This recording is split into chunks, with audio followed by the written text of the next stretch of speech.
Bienvenidos a una socialización del curso de Cátedra de Estudios Afrocolombianos. Vamos con la primera diapositiva. ¿Qué son los afrocolombianos?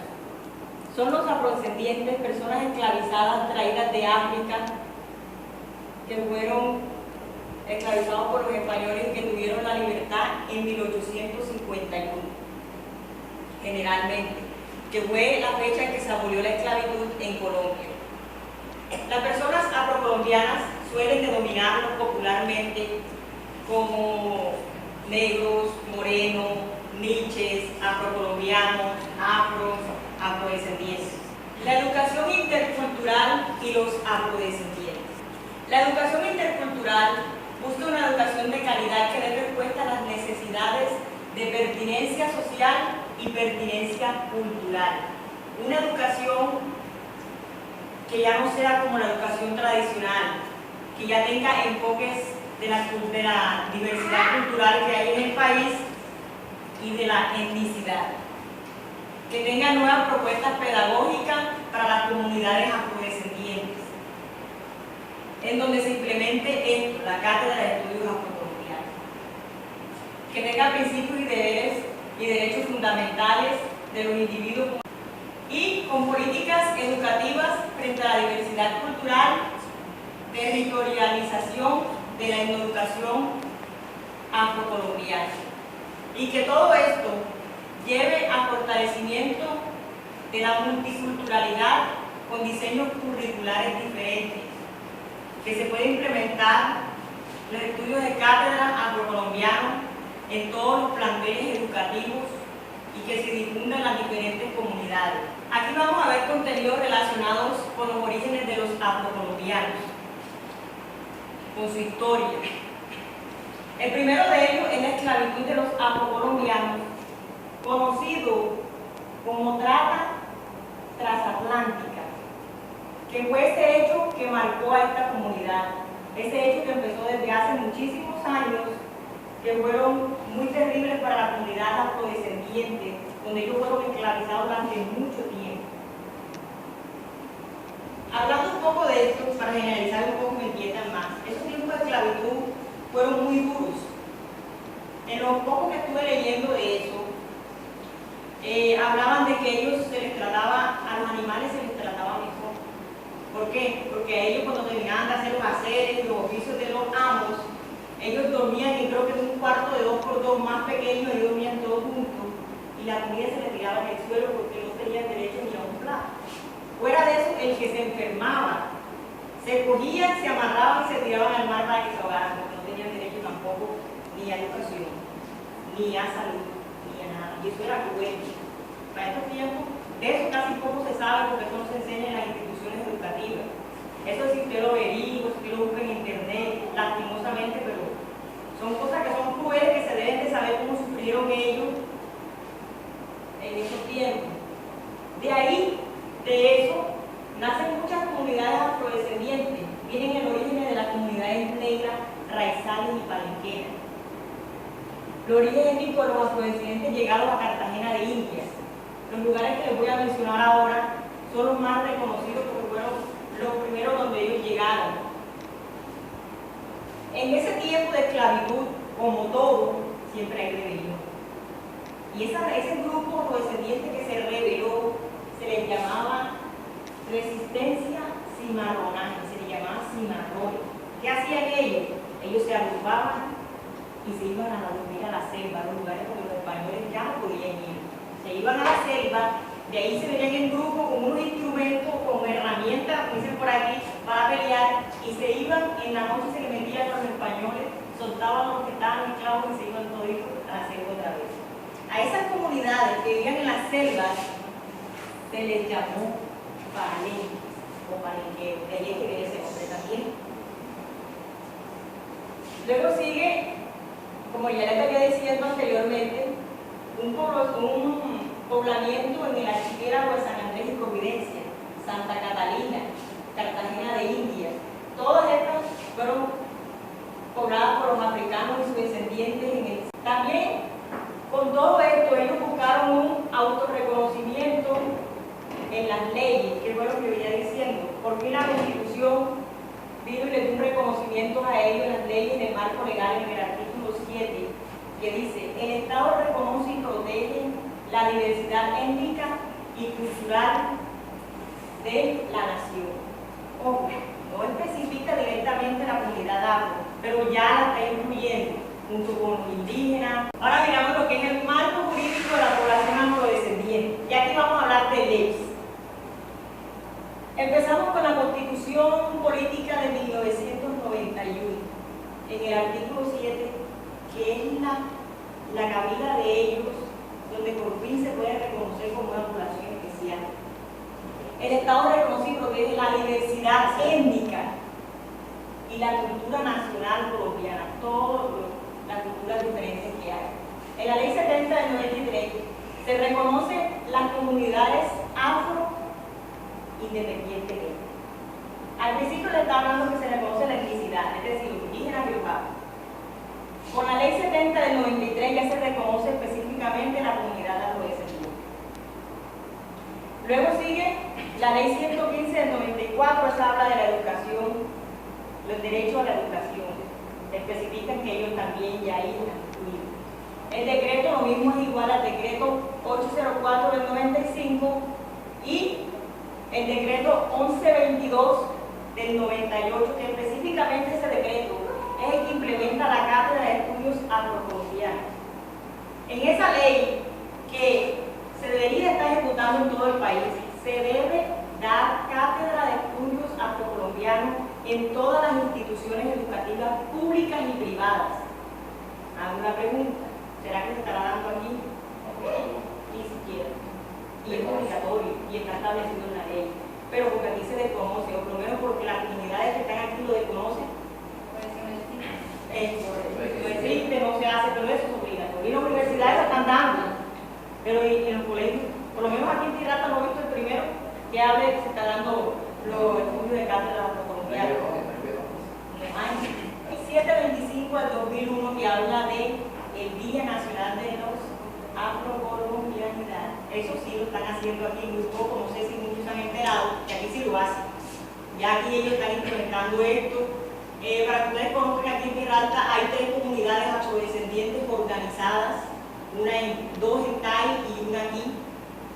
Una de Tai es de desplazados y las otras 2 son comunidades afro, pero no cuentan con la ayuda suficiente y muchos de ellos no conocen este material. Vamos con los valores mágicos religiosos de los afrocolombianos. Ellos miran el cuerpo como símbolo religioso. Tienen un significado simbólico y espiritual. Además resaltan los valores de su identidad africana. Ellos eran muy arraigados a los ritos funerarios, donde con elementos propios como altares de flores, a veces hasta cantos y también tocaban tambores. Eran elementos musicales que rendían homenaje a los muertos. Esas eran sus creencias.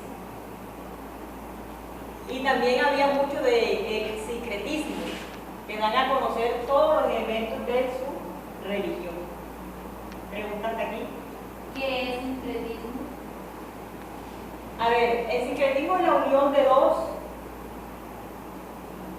o más culturas que a veces forman una o que una complementa a la otra. En este caso estoy hablando de religión. En el caso de los afrodescendientes estoy hablando de sincretismo religioso, valores mágicos religiosos de los afrocolombianos, que viene seguida de eso. Dice: la sangre y el soplo son un conducto movilizador de la fuerza física y espiritual. La cabeza presenta la voluntad y la conciencia. El cabello encarna la fuerza de la vida del individuo. Todos estos elementos representan en los afros la interdependencia con su territorio, es decir, lo arraigados que están ellos en el territorio. Ellos no ven el territorio como un pedazo de tierra donde tienen las casas y viven entre sí, lo ven como algo más, como que ahí está su cultura, ahí están sus creencias, es algo propio ya.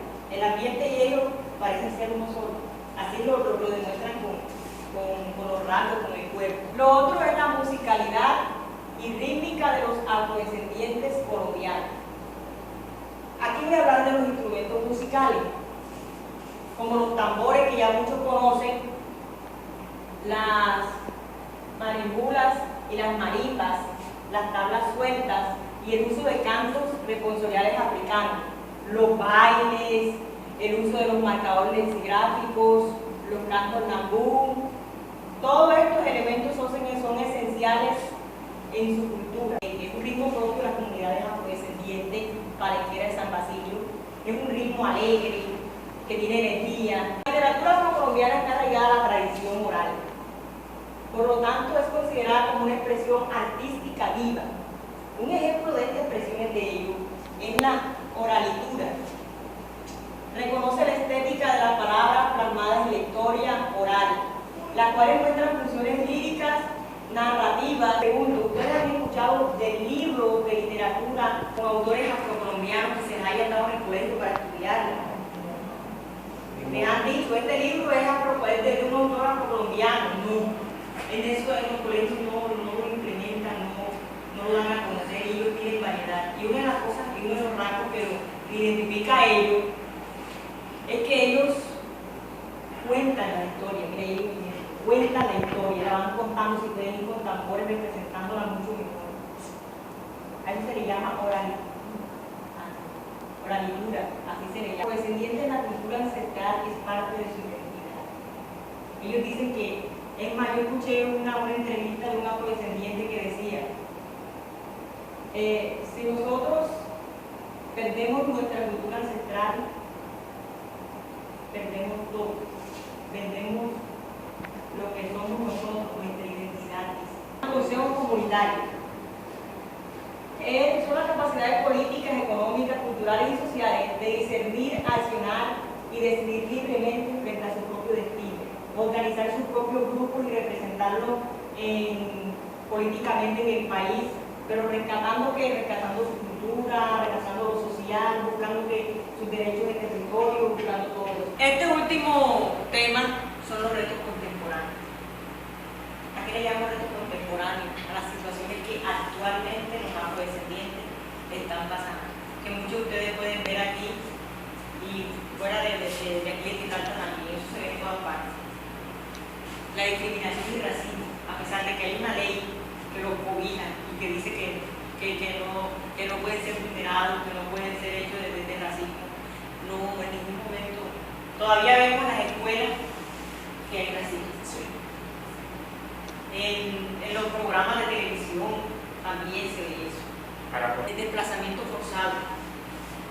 También sufren desplazamiento forzado, también son obligados a ir a grupos armados, a estar viviendo así, ajustados en comunidades.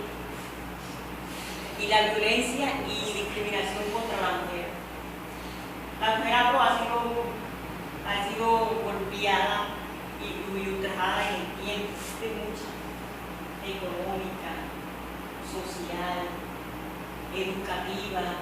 Ustedes sabían que muchos, bueno, quizás los jóvenes de ahora, pero muchos no saben que el ser afrodescendiente tiene derecho a una educación superior. Les cedo este espacio para que ustedes me digan, me den su punto de vista, si tienen alguna pregunta. Yo digo que aprendí una cosita que no sabía, realmente no sabía. Mi papá es afro, mi papá es negro de oscuro y de raza de Cartagena de allá. Fue donde la primera tierra que pisaron ellos aquí en Colombia, y pienso que aprendí algo que no sabía, como de esos que vivían en el monte. Uno le dice a otro, no, tú eres palenquero, pero pues no sabemos por qué le decimos que es palenquero. Aquí en Tierra Alta, para conseguir un empleo, porque aquí no es difícil conseguir un empleo, va digamos así, un negro y un blanco o verde, al negro no le dan, así sea más inteligente, no se lo van a dar. Pero al verde, al de los ojitos verdes, al blanquito, así sea el más duro en lo que vayan a ejercer, de una, no, es simpático, es blanco, es hijo de Don Julián, pero acá no, ese es negro, es campesino, ese viene de tal, ese no, póngalo a tirar machete, vamos a ponerlo a trabajar duro. Entonces, no medimos el conocimiento que puede tener una persona que es igual, porque si nos valoramos, al igual va a botar sangre como nosotros, le duele igual que a nosotros. Somos una familia que dependemos de los sapos. Y, por ejemplo, yo para estudiar tuve que lucharla mucho. Ahí nos trajeron a un hombre de montería que a mí me tocó llevar. Los niños decían, muy sufridos, decían que ellos pasaban necesidades, los maltrataban demasiado, los abuelitos de ellos, que eran niños de hasta 12 años, entonces ya ellos veían y sabían la razón, cómo los maltrataban y cómo les decían. Cubano que fue senador, llevaba su cuando llegó al Senado, dijeron los demás senadores que eran de Colombia, que se había oscurecido el Senado. Y él respondió, dice, pero se ha esclarecido la mente de los senadores. Más, yo les agradezco por su tiempo, muchas gracias, un aplauso para ustedes.